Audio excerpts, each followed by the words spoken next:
এইভাবে যদি পড়া যায় বা এই স্ট্র্যাটেজি যদি মেনটেন করা যায়, তো ম্যাথ ডাব্লিউবিপির আপনার হাতের মুঠোয় আসবেই আসবে। তো চলুন, ভিডিও শুরু করার আগে আমার একটা ছোট করে ইন্ট্রো দিয়ে দিই। আমি হলাম বিশাল পাল। আমি দুর্গাপুরে থাকি এবং রিসেন্টলি যে ডাব্লিউবিসিএস এর এক্সামের রেজাল্ট হলো সেটাতে আমি প্রিলিমস ক্র্যাক করেছি।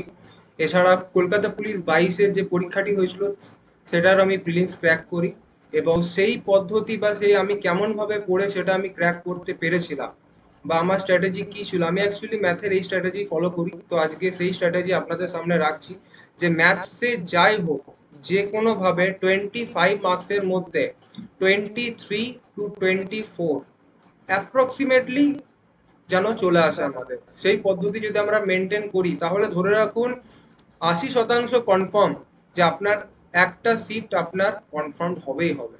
তো চলুন শুরু করা যাক। তার আগে আমাদের জানতে হবে যে পরীক্ষাটাতে কোশ্চেন কিভাবে আসে। তো আপনারা সবাই জানেন হয়তো যে এই পরীক্ষাতে যে কোশ্চেন গুলো হয় তার প্যাটার্ন হচ্ছে ম্যাথ আসবে 25 মার্কসের, রিজনিং আসবে 25 মার্কসের, এবং জিকে এবং কারেন্ট অ্যাফেয়ার্স মিলে 50 থাকে। বাট আমি একটা কথা বলবো, কারেন্ট অ্যাফেয়ার্স এখানে 4 to 5 মার্কস ক্যারি করে, বাট বাকিটা পুরো স্ট্যাটিক্স এবং জিকের উপরে ডিপেন্ড করে। তো এইগুলো প্রিপারেশন তো স্টার্ট করতেই হবে, কিন্তু সব থেকে ভাইটাল পয়েন্ট যেটা আছে বা যেখানের জন্য স্টুডেন্টরা সব থেকে বেশি পিছিয়ে পড়ে, সেইটা হচ্ছে এই 25 মার্কস। এই 25 মার্কসটাকে যদি আপনারা হাতের মুঠোয় করে নিতে পেরেছেন, তাহলে আমার মনে হয় না যে রিজনিং বা জিকে আপনার সাফল্যের পথে দাঁড়াতে পারবে বা প্রিলিমস ক্র্যাক করার পথে আপনার দাঁড়াবে। কারণ হচ্ছে প্রিলিমস ক্র্যাক করার জন্য ম্যাথটাই হচ্ছে আমাদের মেন মন্ত্র বা আসল মন্ত্র। তো চলুন দেখা যাক। তো এই জন্য আমি ম্যাথকে অ্যাকচুয়ালি 3 ভাগে ভাগ করেছি। তো বেসিক্যালি ম্যাথকে আমরা ভাগ করেছি 3 ভাবে, বা এই ভিডিওতে আমি 3 ভাগে ভাগ করেছি। এক হচ্ছে ভিভিআই ম্যাথ। ভিভিআই ম্যাথ মানে হচ্ছে যে চ্যাপ্টারগুলো থেকে আমাদের 2 to 3 মার্কস প্রত্যেক এক্সাম ক্যারি করে, যে চ্যাপ্টারগুলো, তো সেই চ্যাপ্টারের মধ্যে কি আছে, প্রথমে হচ্ছে এইচসিএফ এবং এলসিএম। এই যে চ্যাপ্টারটা আছে, এই চ্যাপ্টার থেকে আমি এখানে দেখুন দুটো ভাগ করেছি, একটা হচ্ছে ইজি, একটা হচ্ছে হার্ড। এখান থেকে ধরে রাখুন ইজি 2 মার্কস কি 1 মার্কসের কোশ্চেন আসবে, আর একটা কোশ্চেন আসবে যেটার জন্য হ্যাঁ আপনাকে দুটো স্টেপ ফলো করতে হবে, হয় 2 বা 3টে স্টেপ আপনাকে ফলো করতে হবে। যদি আপনি করে নিয়েছেন তাহলে এই স্টেপ এলসিএম হচ্ছে সব থেকে ফার্স্ট টার্গেট এবং সব থেকে ইজি টার্গেট। কারণ হচ্ছে এইটাকে যদি আপনি একবার ক্র্যাক করে নিতে পেরেছেন বা বুঝে নিতে পেরেছেন, তো প্রত্যেকটা এক্সামে, কি সেটা আপনার ডাব্লিউবিসিএস হোক, কি সেটা আপনার কলকাতা পুলিশ হোক, কি সেটা আপনার সাব ইন্সপেক্টর হোক কি কনস্টেবল হোক, আপনার কাছে কোশ্চেন এটা এই চ্যাপ্টার থেকে থাকবেই, এবং আপনি প্রত্যেকবার একদম মানে অচুক ভাবে ঠিক 2 থেকে 3 নাম্বার তুলে নিয়ে আসতে পারবেন। পরে হচ্ছে টাইম অ্যান্ড ওয়ার্ক। এই চ্যাপ্টারটা শুনতে মনে হয় ছোট, যে টাইম অ্যান্ড ওয়ার্ক, সময় এবং কার্য, কিন্তু এই চ্যাপ্টারের অনেক রকম ভ্যারাইটিস আছে ম্যাথে। তো এই ভ্যারাইটিস যে ম্যাথগুলো আছে সেই ভ্যারাইটির ওপর ডিপেন্ড করে আপনাকে 2 থেকে 3 মার্কসের কোশ্চেন দেওয়া হয়। এখানে হ্যাঁ, ইজি আপনার একটা মতো থাকে যে যেখানে আপনার জানিয়ে দেবে যে নাবিক এতজন ছিল, এতদিনের খাবার মজুদ ছিল। তো এই জিনিসগুলো তো তার মধ্যে 10 দিন পরে এতজন নাবিক চলে গেল, কতজনের খাবার থাকলো, তো এইগুলো আমরা ছোট থেকে করে এসেছি। দিতে পারে, মানে অ্যাকচুয়ালি বলতে গেলে এখানে আপনার কিছু ট্রিকি কোশ্চেন্স থাকে, তো ওই ট্রিকি যদি আপনি সলভ করেন, এখানে 2 মার্কস ধরে নিন একটু ট্রিকি টাইপসের আসবে। তো আপনি 3 মার্কস এখান থেকে ধরে রাখতে পারেন যে আমাদের জেনারেল যে পরীক্ষা কনস্টেবল, এই যে আগত কনস্টেবল পরীক্ষা, এই চ্যাপ্টারগুলো থেকে আপনার সব থেকে বেশি মার্কস ক্যারি করে, এটা করে থাকে আর এবং করবেও। কারণ হচ্ছে ডাব্লিউবিপির পরীক্ষার এইগুলো হচ্ছে বেস, মানে হচ্ছে একদম বেসিক ম্যাটেরিয়াল যাকে বলা হয়। তারপরে আসুন দেখা যাক। তারপরে হচ্ছে আমাদের কি, প্রফিট অ্যান্ড লস। এই যে প্রফিট অ্যান্ড লস চ্যাপ্টারটা, প্রফিট লস যে চ্যাপ্টারটা আছে, এই চ্যাপ্টার থেকে আপনার সিম্পল কথা, কিছু সিম্পল ম্যাথস থাকবে আর কিছু সিম্পল মানে একটু ট্রিকি কোশ্চেন থাকবে, কিন্তু তাও যদি ধরুন 3টে কোশ্চেন আসে, দুটোর মতো আসে ইজি, একটা আসে টাফ, কিন্তু এখানে কি আছে, আপনাকে এই শর্ট ট্রিক্স গুলো, এই শর্ট স্ট্র্যাটেজি গুলো নিজেকে ঠিক করে জানতে হবে। আর ওই জানতে গেলে ওটাকে করতে হবে প্র্যাকটিস। এবারে আমরা বলতে পারি যে আহ, কোনো ব্যাপার না, আমরা করে নেবো, বাট প্র্যাকটিস। আমি একটাই কথা বলি, as a BSc student always আমি একটা কথা জানি এবং জেনে এসেছি যে প্র্যাকটিস। যদি আমরা প্র্যাকটিস করি তাহলে ম্যাথের থেকে ইজি সাবজেক্ট কোনো নেই, আর যদি প্র্যাকটিস না করি ম্যাথের থেকে টাফ কোশ্চেন কোনো নেই। ঠিক আছে। দেন আসছি এসআই অ্যান্ড সিআই। এইটা শুনে পরে মানে সিম্পল ইন্টারেস্ট এবং কম্পাউন্ড ইন্টারেস্ট, এইটা শুনে অনেকেই এখন মানে জ্বর চলে আসবে যে সিম্পল ইন্টারেস্ট চলুন পার করে নেবো, কম্পাউন্ড ইন্টারেস্ট চক্রবৃদ্ধি সুদ, সেই আমাদের formula P into one minus what ever, এই ফর্মুলা দিয়ে আপনার এই ম্যাথ যদি আপনি করতে চান চলবে না। আপনাকে নতুন পদ্ধতি নিতে হবে, নতুন ধরনের ট্রিক্স এই ম্যাথগুলো করতে হবে। তো যার ফলে কি হবে, এই ম্যাথগুলো আপনার কাছে ভেরি ইজি হয়ে যাবে, মানে মনেই হবে না যে এত বড় ম্যাথ এইটুকুর মধ্যে কি করে হচ্ছে। অ্যাকচুয়ালি ওইটাই হচ্ছে প্র্যাকটিস। যখন আমরা 2-3 বছর এই ফিল্ডে থাকি এবং আমাদের প্র্যাকটিস হয়ে যায়, তখন এটা আমাদের কাছে জাস্ট ইজি। কিন্তু যখন নতুন নতুন হয়, তো তখন সেটা প্র্যাকটিস করতে আমাদের একটু মানে সময় লাগে। বাট হ্যাঁ, আপনি যদি রেগুলারিটি মেনটেন করে প্র্যাকটিস করতে থাকেন তো এর থেকে সহজও কিছু নেই। তো এটা থেকে ধরে রাখুন, যদি 1 মার্কস ইজি থাকে তো 2 মার্কস এমন থাকবে যে এখান থেকে হ্যাঁ একটু টাফ থাকবে। মানে অ্যাকচুয়ালি স্পেশালি এখান থেকে দেয় যে সিম্পল ইন্টারেস্ট আর কম্পাউন্ড ইন্টারেস্টের যে ডিফারেন্সের ম্যাথগুলো, ডিফারেন্সের ফর্মুলা আছে, ওগুলো আমাদের শর্ট ট্রিক্স ফর্মুলা মুখস্থ করতে হবে, ওই ম্যাথগুলো বেশ ভাইটাল থাকে। তারপরে চলে আসুন মিক্সচার, মিক্সচার অ্যান্ড রেশিও যেটা আছে বা প্রপোর্শন আছে, ওখান থেকে 2 মার্কস যদি থাকে তো ভেরি মানে কি বলবো, খুব একটা মডারেট কোশ্চেন থাকে, 1:1 ইস টু তে রেশিওতে চলুন। Time and distance, time and ডিস্টেন্সও কি হ্যাঁ, আপনাকে একটু ট্রিকি কোশ্চেন সলভ করতে জানতে হবে। এবার যখনই আপনি এই মিক্সচারের পর টাইম অ্যান্ড ডিস্টেন্সে আসবেন বা টাইম অ্যান্ড ডিস্টেন্সের কথা আমি বলছি, তো এখানে কি আপনাকে ওই মিল্কের যে কোশ্চেন্স গুলো আছে, যে জল এবং দুধ কত পোর্শনে কিভাবে করতে হবে, এই যে কোশ্চেন গুলো আছে এগুলো আপনি সলভ করতে থাকুন। আশা করি একটা নাম্বার আপনার এখান থেকে বাদ যাবে না। তো এরপর আমি সেকেন্ড যে ডিভিশনটা করেছি সেটা হচ্ছে আমার সেকেন্ড ডিভিশন, আর সেইটাকে আমি অ্যাকচুয়ালি বলবো এখানে যে ভিআই, মানে হচ্ছে ভেরি ইম্পর্টেন্ট। হ্যাঁ, এইটা কখনো বলবো না যে ইম্পর্টেন্ট নয় বা চ্যাপ্টারটা টাফ মনে হচ্ছে, সেরকম কিছু না। বাট হ্যাঁ, এখানে important like ratio and proportion. Ratio and proportion যে চ্যাপ্টারটা আছে, এই চ্যাপ্টারটা এমন একটা চ্যাপ্টার যেখান থেকে খুব ইজিলি আপনি যদি প্র্যাকটিস করেন বেসিক ম্যাথস গুলো বা যে ম্যাথগুলো বারবার রিপিটেশনলি আসে, ওগুলো যদি প্র্যাকটিস করেন তাহলে এটা আপনার ভেরি ইজিলি আপনার ক্রস হয়ে যাবে। আপনার মনেই হবে না যে এটা এত টাফ কোশ্চেন বা এত কিছু, এটা ভেরি ইজির মধ্যে থাকে। এই 1 থেকে 2 নাম্বার আরামসে আপনি নিজের পকেটে ঢোকাতে পারবেন। তারপরে আসছি আমরা পার্টনারশিপ। পার্টনারশিপে একটা ফর্মুলা আছে, ওই ফর্মুলার উপরেই বেস করে চলে। আই থিঙ্ক আপনারা জানেন যে ক্যাপিটাল গেইন ইকুয়ালস টু কি, time into capital equals to gain. এই যে ফর্মুলাগুলো আছে, এই ছোট ছোট ফর্মুলাগুলো আপনি যদি অ্যাপ্লাই করতে থাকেন তো আপনার পার্টনারশিপটাও ইজিলি বেরিয়ে যাবে।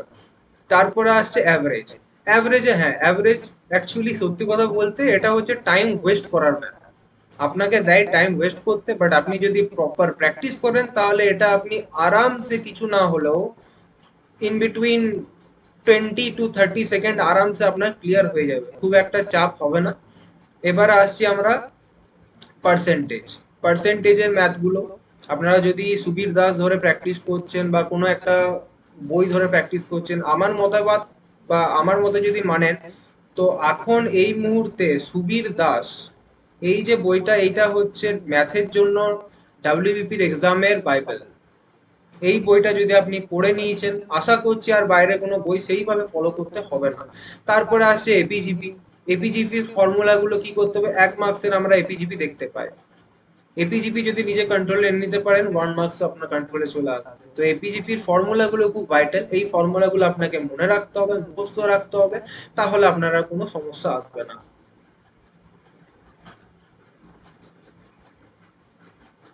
তো তারপরে আসছি আমরা ইম্পর্টেন্ট। ইম্পর্টেন্ট বলতে এই চ্যাপ্টার গুলো কিছু কিছু হয়তো মানে অ্যাকচুয়ালি আসে সবগুলোই, বাট এখানে কিছু কিছু চ্যাপ্টার বাদও হতে পারে, কিছু কিছু আসতেও পারে। বাট হ্যাঁ, আমাদেরকে প্র্যাকটিস করতে হবে। ভগ্নাংশ, ভগ্নাংশ আপনাদের জানেনই যে কেমন করে এটাকে ফলো করতে হবে। ভগ্নাংশে যে 1 মার্কস আসে, এটা কিছুই না। এটা ভগ্নাংশের যে কোনটা বড় আসছে কোনটা ছোট আসছে, এইগুলো এগুলো ট্রিক্স গুলো একটু দেখে নিতে হবে। বাস্তব সংখ্যা তত্ত্ব, বাস্তব সংখ্যা তত্ত্ব যেটা আছে, সেখান থেকে ধরুন মানে দেখবেন লাইন দিয়ে কিছু নিউমেরিক্যাল সিস্টেমের ম্যাথ দেয়। তো ওই সিস্টেমের ম্যাথস গুলো আপনি যদি করে নিয়েছেন তো ওখান থেকেও 1-2 নাম্বার আপনার। দেখুন ম্যাথ গুলো কিন্তু ভেরি ইজি ম্যাথ, কিন্তু হ্যাঁ একটা প্র্যাকটিস চাই। অ্যাকচুয়ালি আমি নিজের এক্সপিরিয়েন্স থেকে এটা বলতে পারি যে যখন আমরা দেখি ম্যাথটা মনে হয় ভেরি ইজি, বাট যখন হলে গিয়ে ওই আপনার একটা ফিক্সড টাইমের মধ্যে, লাইক ধরুন ফিক্সড টাইমটা আপনার থাকছে কতক্ষণ, কনস্টেবলের জন্য 1 ঘন্টা আর এসআই এর জন্য আপনার 1.5 ঘন্টা, ওই যে এই সময়টাই যখন আপনাকে দেয় এবং আপনাকে ওই টাইমের মধ্যে প্রথমে করতে হবে রিডিং, পড়তে হবে, সেকেন্ড হচ্ছে হবে আন্ডারস্ট্যান্ডিং, জিনিসটাকে বুঝতে হবে, থার্ড হচ্ছে আপনি একটা রাফ করবেন বা রাফে জিনিসটা বুঝবেন, আর লাস্টে আপনি কি করবেন, ওএমআর এ যাবেন। তো এই 4টে স্টেপ থেকে এই স্টেপটাকে নামিয়ে পরে 2টো স্টেপ করাই হচ্ছে প্র্যাকটিসের কাজ। 2টো কি 3টে স্টেপ পড়বেন, মাথার মধ্যে ক্যালকুলেশন হবে, আনসার ওএমআর এ বসবে, হয় সেইটা হবে, না হলে পড়বেন, রাফ ওয়ার্ক করবেন, ওএমআর এ চলে যাবেন। বাস এইটাই হচ্ছে আপনার প্র্যাকটিসের কাজ, এবার যত ভালো প্র্যাকটিস করবেন জিনিসগুলো তত বাড়তে থাকবে।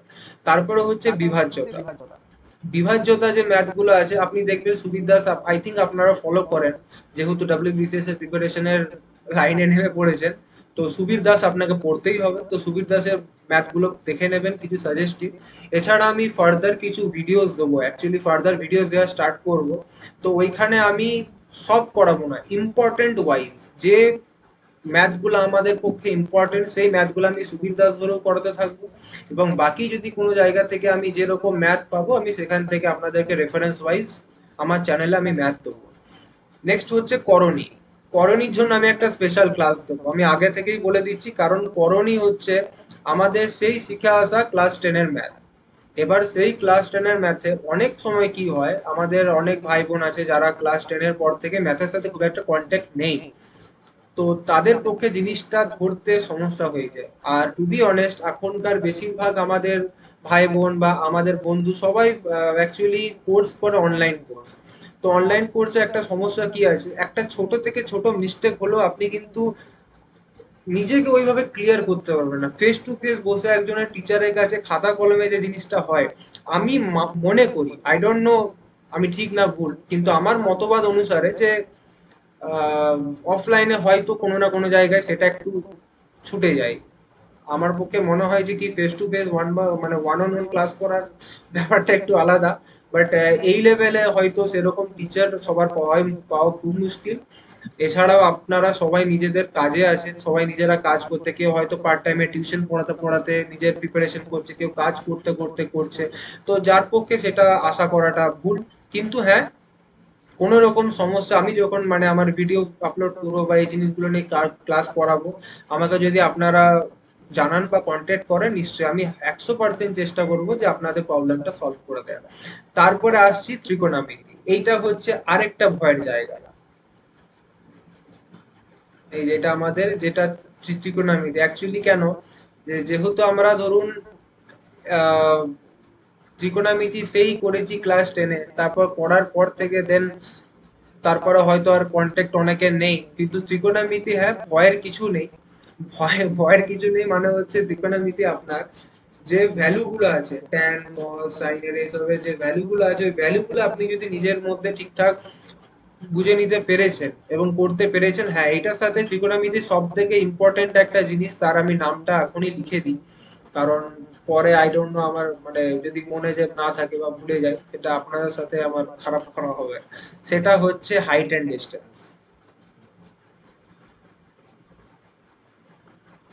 হাইট অ্যান্ড ডিস্টেন্সের যে ম্যাথ গুলো, হাইট অ্যান্ড ডিস্টেন্স হচ্ছে হার্ট অফ ত্রিকোণমিতি, ট্রিগোনোমেট্রির হার্ট যদি বলতে পারেন সেটা হচ্ছে হাইট অ্যান্ড ডিস্টেন্স। তো হাইট অ্যান্ড ডিস্টেন্স দেখা গেছে রিসেন্টলি কনস্টেবলের মেন্স পরীক্ষায় চলে আসছে, এবার যেহেতু ডব্লিউবিপির আর কোনো এক্সট্রা পরীক্ষা হবে না, মেন্সটা ডাইরেক্ট হবে, তো আমাদেরকে কিন্তু এটা মানে স্টার করে রাখা দরকার এবং এটাকে ভালো করে বোঝা দরকার, পড়া দরকার। তারপরে হচ্ছে বীজগাণিতিক সমীকরণ। এই সমীকরণের জন্য আমি একটাই কথা বলবো, আমি আমার স্কুল লাইফে যেটা ফলো করেছি আপনাদেরকে ওটাই বলবো। একটা আর্ট পেপারের 1/4 নিন, সেখানে যত বীজগাণিতিক ফর্মুলা আছে, এ স্কোয়ার প্লাস বি স্কোয়ার এ প্লাস বি হোল স্কোয়ার এ কিউ প্লাস বি কিউ এ প্লাস বি কিউ হোল, মানে যা যা আছে সমস্ত ফর্মুলা ওটাতে রাইট ডাউন করুন এবং বাড়িতে টাঙিয়ে দিন। বাড়ির দেওয়ালে, যেখানে আপনি সকালে ওঠার পর 5 মিনিট দেখবেন, রাতে শোয়ার আগে 5 মিনিট দেখবেন, ওরকম জায়গায় ওটাকে রেখে দিন। আই থিঙ্ক ত্রিকোণমিতির ফর্মুলা আর আপনাকে ডিস্টার্ব করবে না, এরকম ভাবে আমি রেহাই পেয়েছিলাম। সো আপনাদেরকে এটাই আমি সাজেস্ট করছি। তো তারপরে আসছি আরেকটা চ্যাপ্টার, এই চ্যাপ্টারটা আবার ভুলে গেলে চলবে না। এইটা হচ্ছে এমন একটা চ্যাপ্টার যে ভুলে গেলে আপনার কিছু না কিছু করবে না, ও 2-3 নাম্বার খেয়ে নেবে। আপনারা হয়তো ভাবতে পারেন না যে হ্যাঁ এখান থেকে এত মার্কস, পরিমিতি মানেই, এই যে আমি কথার টার্মটা ইউজ করলাম পরিমিতি, পরিমিতিতে কি কি আসে আমরা একবার চেক আউট করে নিই। যদি আমি বলি এখানে পরিমিতি, পরিমিতি মানে এখানে সমস্ত রকম আমাদের যে শেপস চলে আসে, শেপস মানে হচ্ছে স্কোয়ার, বর্গ, তারপরে আপনার আয়তক্ষেত্র, রেক্ট্যাঙ্গেল, তারপরে আপনার এখানে আসছে রম্বাস, মানে যা যা আছে সার্কেল, এই সমস্ত কিছু কিন্তু পরিমিতির আন্ডারে।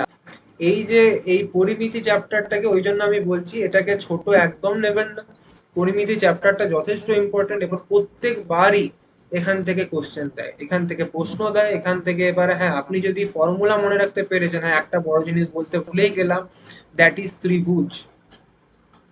এই সমস্ত কিছু যদি আপনি ক্যাপচার করে নিতে পেরেছেন, তো তাও তারপরে কি জিনিসটা হবে আপনার পক্ষে অনেকটা চলে আসবে ইজি। মানে পারি হাউ টু প্রিপেয়ার, আমি একটা স্লাইড বানিয়েছি যে আপনাদেরকে 3টে ওয়েতে এখানে প্রিপারেশন নিতে হবে। ফার্স্টে যদি আপনি, আমি বলতে চাই আপনাকে ম্যাথ, ম্যাথের ক্ষেত্রে কি করবেন প্রিপারেশন নেওয়ার জন্য, প্রথম হচ্ছে সব থেকে প্রথম হচ্ছে বই, বা বই মানে যে কোনো বই আপনি নিয়ে, আমি টেনের বই পড়বো না, পড়বেন সেটা মেন্সের জন্য, এখন নয়। তো আপনি যদি বই নিতেই চেয়েছেন তো একটা বই আপনি নেবেন, বেসিক বই একটা নিতে হবে, সেটা আপনি সুবীর দাস নিয়ে নিন। সুবীর দাসের উপরে এখন ওয়েস্ট বেঙ্গল পুলিশে সেরকম ম্যাথ বই আর নেই, বা রেলওয়ে চ্যালেঞ্জের অনেকে নিতে পারেন, ছায়ার কিছু মানে আলাদা বই আছে সেগুলো নিতে পারেন, হোয়াট এভার, ওটা আপনার ইচ্ছা, যা আপনি নিতে চান আপনি নেবেন।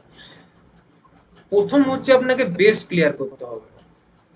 বেস ক্লিয়ার করার জন্য আপনাকে কি করতে হবে, আপনাকে ম্যাথ গুলো একটু আপনি বড় করে করুন, কোনো অসুবিধা নেই। একটু যদি আপনার ম্যাথ গুলো ধরুন স্লাইটলি একটু বড় হয়ে যাচ্ছে, বা আপনি এক্স ধরে করছেন, বা ম্যাথ গুলো ধরুন একটু ক্যালকুলেশনে আপনার বেশি টাইম লেগে যাচ্ছে, তো হোক, কোনো অসুবিধা নেই।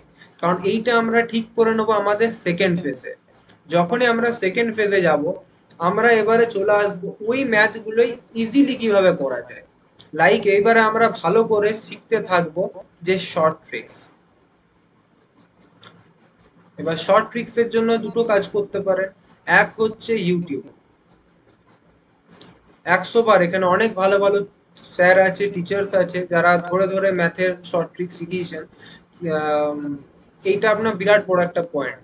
কিন্তু হ্যাঁ একটা জিনিস এখানে মাথায় রাখতে হবে, যে প্রথমেই আপনি সেকেন্ড স্টেজে আসবেন না। যদি ফার্স্ট স্টেজ ছেড়ে পরে সেকেন্ড স্টেজে চলে আসেন, বা চলে আসো, আমি তুমি দিয়ে বলছি চলে আসো, তাহলে প্রবলেমটা কি হবে, প্রবলেম হবে ফার্দার স্যাররা যখন বুঝিয়ে বেরিয়ে যাবে, তখন তোমরা আর বুঝতে পারবে না। হ্যাঁ, কিছুদিন বেশ প্র্যাকটিস করে নাও যদি তুমি নতুন হও, আর যদি তুমি নতুন না হও তাতেও কোনো অসুবিধা নেই, তাহলে তো তোমার ভাই প্র্যাকটিস আছে। আর থার্ড স্টেজ আমি যেটা বলবো, যাদের প্র্যাকটিস খুব ভালো হয়ে গেছে, তোমরা দাও এখন এমটি মক টেস্ট, তোমাদেরকে মক টেস্ট দিতে হবে, দিতেই হবে। আর মক টেস্ট শুধু দেবে না, মক টেস্ট দিতে হবে তোমাদেরকে সময় ধরে, ইন টাইম মক টেস্ট দেবে। ইন টাইম মক টেস্ট দিতে গিয়ে যে যে ম্যাথ গুলো প্রবলেম হচ্ছে, তোমার মনে হলো যে দাদা আমি 3টে বা 4টে ম্যাথ, বা ভাই 3টে 4টে ম্যাথ আমার দ্বারা হলো না, ওই ম্যাথটা যাবে তোমার কোথায়, কপিতে।